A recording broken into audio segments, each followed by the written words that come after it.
As we keep being reminded, this is a young England squad, so surely Gareth Southgate should have known better.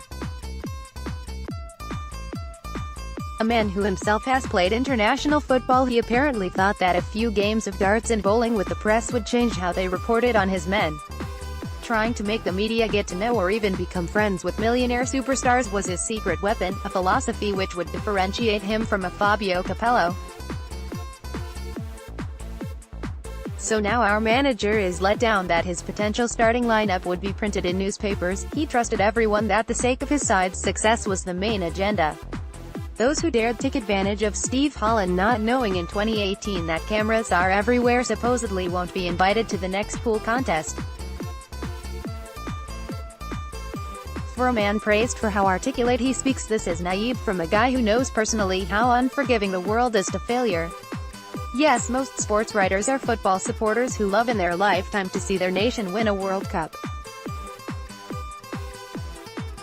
This though is also their jobs. Their bosses have paid them to go to Russia, transport and accommodation provided, to get as much content as they can. Tabloids are competing with each other. Whoever can email their editors with the most juicy story puts more food on their families' tables as they sell more papers or get more clicks online. With the impact of social media, it's an industry where jobs are harder to seek. In other words, using this summer as a free holiday, trying to be Harry Kane's best mate would most likely be a sackable offense. Yet listening to press conferences in the last few days, that seems to be the expectation. Forget about work or deadlines, don't type anything that might mentally affect us.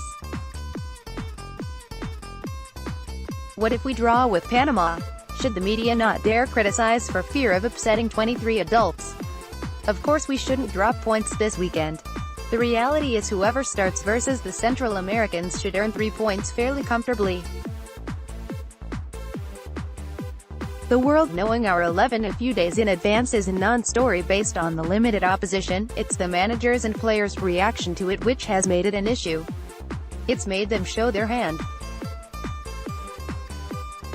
That all this being open and letting people come into their inner circle was just a ploy to try to escape any criticism. How transparent, how weak-minded, how arrogant and naive. That's the bigger story. Dan Smith.